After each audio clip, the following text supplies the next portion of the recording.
Hello dear students, welcome in ASC starter.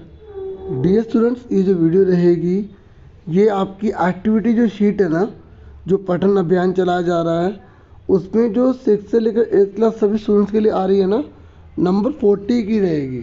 ठीक है, ये 7 मार्च की है।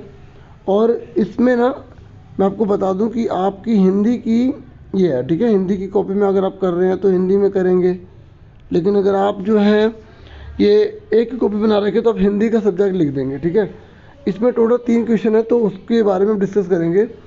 और यहाँ पर ना सिक्किम की एक लोक कथा के बारे में हमसे डिस्कस किया गया। ठीक है, और इस कहानी में मैं आपको बता दूं कि रंगीन मछली और मछुआरे के लेकर एक बातचीत है।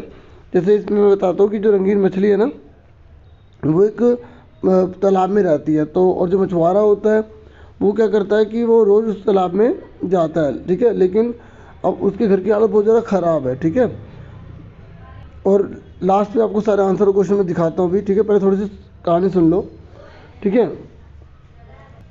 अब इसमें क्या होता है कि वो जो मछली है ना, ठीक है, वो तो वहाँ पे रह रही है पानी के अंदर, और ये जो छोटा सा बच्चा है ना वो अपनी माँ के साथ रहता है, बहुत गरीब हालत में है। तो ये मछली पकड़ने के लिए जाता है, तो और फिर वहाँ पे ना इसे छोटी सी नन्ही सी रंगीन मछली मिल जाती है।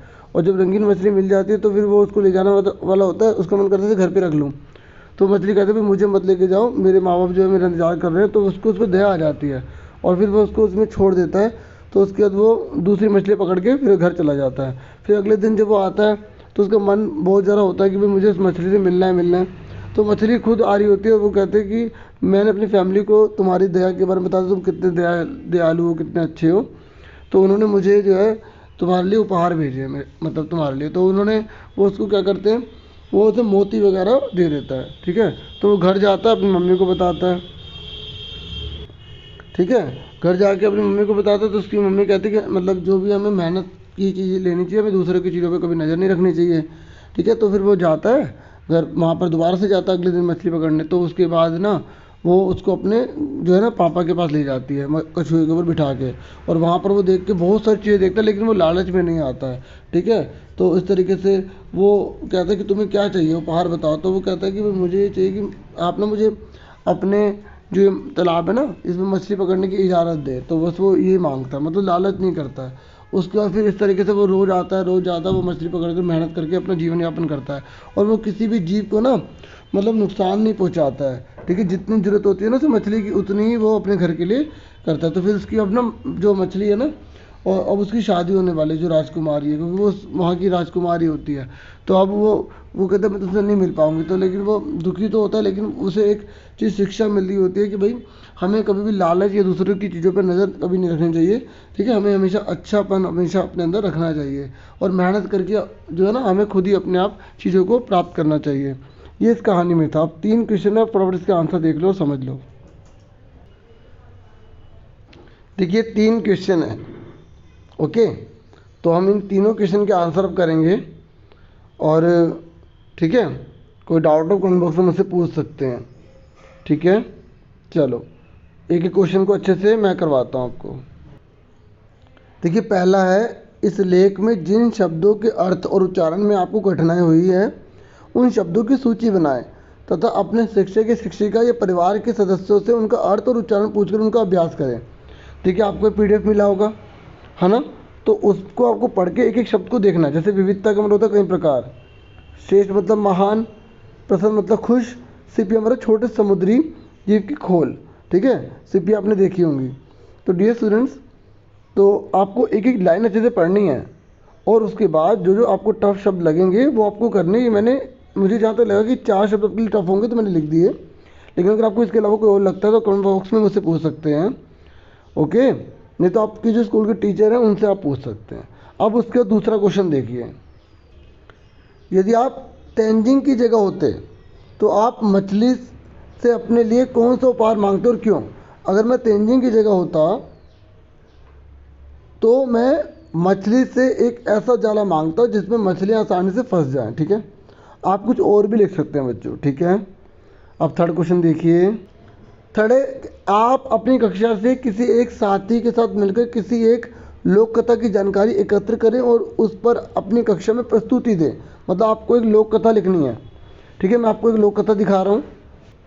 ये आप अपनी कॉपी पर लिखेंगे, ठीक है। लोक कथा है ना, मतलब कोई सी भी कथा जो आपके पास हो या आपको पता हो आप लिख सकते हैं। जैसे मैं इसमें बताऊं, एक ईमानदार लकड़हारा की कहानी आपने बहुत सुनी होगी कि एक गांव में एक गरीब लकड़हारा रहता था। वह जंगल में लकड़ियाँ काट कर लाता था, उन्हें बेचकर अपना गुजारा करता था। एक दिन, ठीक है, एक दिन क्या हुआ, वह नदी के किनारे पेड़ पर चढ़कर लकड़ियाँ काट रहा था। अचानक उसके हाथ में कुल्हाड़ा छूटकर नदी में गिर पड़ा।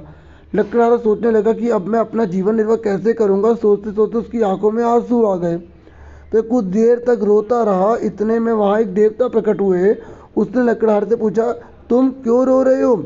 लकड़हारे से सारी बात बताई। देवता पानी में कूद पड़ा और सोने का कुल्हाड़ा निकाल कर बाहर लाया। उसने लकड़हारे से पूछा, क्या यही तुम्हारा लकड़हारा है? यहाँ कुल्हाड़ा कर लेना बच्चों, ठीक है, गलत मिसप्रिंटिंग हो गया। लकड़हारे ने कहा, नहीं श्रीमान जी, ये कुल्हाड़ा मेरा नहीं है। देवता ने फिर पानी में डुबकी लगाई और एक चांदी का कुल्हाड़ा निकाल लाया, परंतु लकड़हारे ने वह भी नहीं लिया। अंत में देवता ने लोहे का कुल्हाड़ा बाहर निकाला। उसे देखकर लकड़हारे ने कहा, श्रीमान जी, यही मेरा कुल्हाड़ा है। देवता उसकी ईमानदारी पर बहुत खुश हुआ और उसे तीनों कुल्हाड़े दे दिए। ठीक है, मतलब हमें मेहनत करनी चाहिए, ईमानदारी रखनी चाहिए। चित्र बनाना जरूरी नहीं है बच्चों, आप बनाना चाहे बना सकते हैं, ठीक है। तो डियर स्टूडेंट, कैसी रही वीडियो आपको आप कमेंट बॉक्स में जरूर बताइएगा। वीडियो को लाइक, चैनल को सब्सक्राइब जरूर कीजिएगा, ठीक है। और खूब मेहनत करके पढ़ना है आपको, अच्छे से तैयारी करनी है। बाकी मैं आपको बता दूं कि जो आपके प्रोजेक्ट मिल रहे हैं ना स्कूल से, तो मैंने उनकी बहुत सारी वीडियोस बनाई है। क्योंकि देखो, जो प्रोजेक्ट मिल रहे हैं ना आपको स्कूल से, वो आपके टीचर्स बना रहे हैं, वो पूरी दिल्ली के सब स्टूडेंट का सेम नहीं है। जैसे आपके एक्टिविटी शीट सबकी सेम होती है ना, ऐसे प्रोजेक्ट आपके सेम नहीं है।